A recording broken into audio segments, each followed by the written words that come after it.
महाभारत हुआ है ना।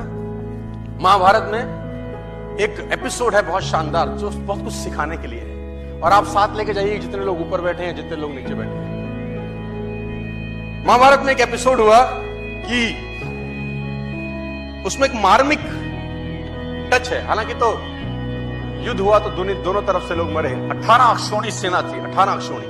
18 अक्षौणी का मतलब अब डिटेल में समझाने का मत बोलना कि एक अक्षौणी में कितने रथ होते हैं, कितने हाथी होते हैं, कितने घुड़सवार होते हैं, अब मत समझिए, मोटा मोटा समझिए। 18 अक्षौणी। 18 में 11 कौरवों के पास थी, 7 पांडवों के पास थी।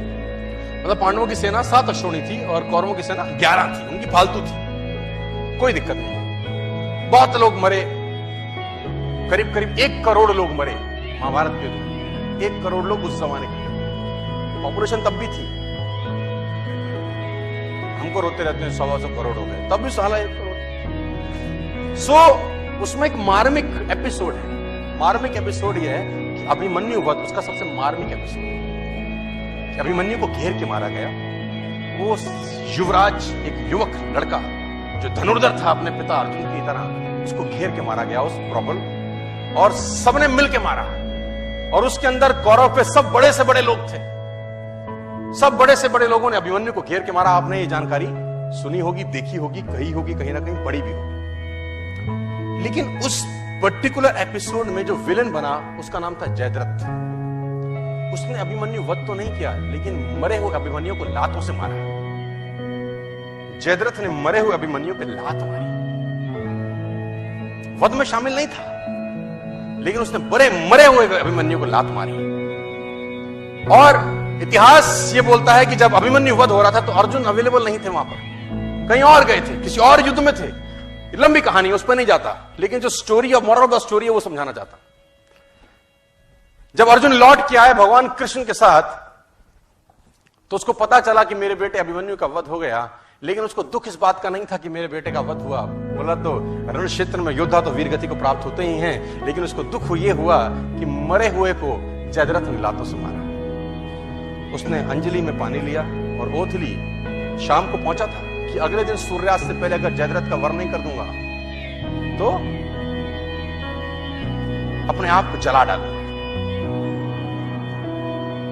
अग्नि में अपने शरीर को समर्पित कर दूंगा अगर अगले दिन सूर्यास्त से पहले जयद्रथ को नहीं मारा मैंने। अब जैसे ही उसने ये घोषणा करी, एक गोल रखा, एक टारगेट रखा, दोनों सेनाओं में हड़कंप मच गया। कौरव प्रसन्न हुए और पांडव उदास। कौरव इसलिए प्रसन्न हुए कि एक दिन बचाना है बस जयद्रथ को। अगर एक दिन बचा लिया, अर्जुन मरा, खेल समाप्त हो जाएगा, क्योंकि मेन प्लेयर यही है। मेन प्लेयर तो वही था ना। और पांडव इसलिए परेशान हुए कि ये क्या कर बैठा, एक दिन न ढूंढ सके तो क्या होगा। अर्जुन गया, अर्जुन गया तो खेल गया। और धर्मयुद्ध था, तो शाम को संध्या के बाद जब सूर्यास्त हो जाता था तो युद्ध नहीं करते थे। अगले दिन जैसे ही सूर्य उदय हुआ, युद्ध की भेड़ी बजी और उस भेनी के अंदर अर्जुन और कृष्ण ढूंढने लगे जयद्रथ को। और कौरव भी कोई छोटे मोटे तो थे नहीं, भगवानों से लड़ रहे थे, तो कुछ ना कुछ तो उनमें भी टैलेंट रहा होगा यार। उन्होंने जयद्रथ को छुपा लिया। उनका एक ही काम था कि सूर्यास्त से पहले जयद्रथ को छुपा लो बस।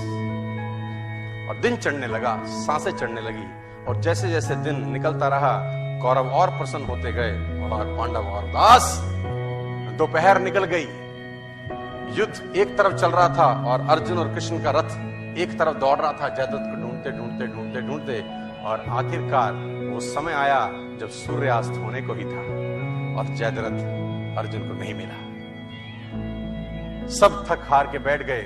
अर्जुन ने अपना गांडीव गिरा दिया और पांडवों ने भगवान कृष्ण की तरफ देखा और बोला, प्रभु अब तो तुम्हारा ही सहारा है, जयद्रथ नहीं है। भगवान ने बोला, कुछ नहीं, करता हूं। बोला, जयद्रथ कहां से लाओगे? भगवान ने जयद्रथ तो नहीं लाए। उन्होंने क्या किया, माया रची और बादलों को आदेश दिया और उन्होंने सूरज को ढक दिया। तो उन्होंने बोला, ये क्या करते हो? भगवान कृष्ण का जवाब सुनिए, साथ लेके जाइए। बोला, माहौल बनाता हूं। क्या बोले? Winning atmosphere. बोले, माहौल बनाता हूं। और जैसे ही बादल सूरज के सामने आए, सूरज छुप गया और उन नालायकों को लगा कि सूर्यास्त हो गया।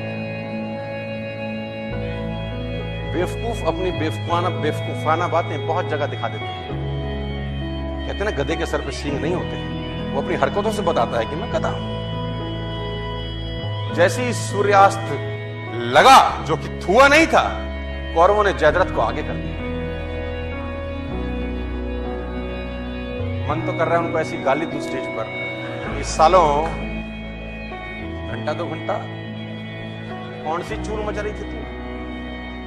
लेकिन कहते हैं विनाश काले विपरीत बुद्धि। कौरवों ने जयद्रथ को आगे कर दिया। अर्जुन घुटनों के बल बैठा है, गांडीव उसका गिरा हुआ है, और जयद्रथ अर्जुन को देख के हंसने लगा और गालियां देने लगा। कौरव हंसने लगे और अर्जुन को गालियां देने लगे कि तैयारी कर चिता पे जलने की। और जैसे ही जयद्रथ सामने आया, भगवान ने आदेश दिया और बादल सूरज के आगे से हटे और सूरज सामने हो गया।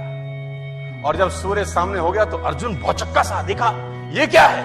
उसने भगवान कृष्ण की तरफ देखा। भगवान कृष्ण ने बोला, देखता क्या है, जयद्रथ सामने है, उठा गांडीव और चला डाल। और अर्जुन ने गांडीव उठाया और तीर चलाया और जयद्रथ का सर धड़ से अलग कर दिया। जयद्रथ मारा गया।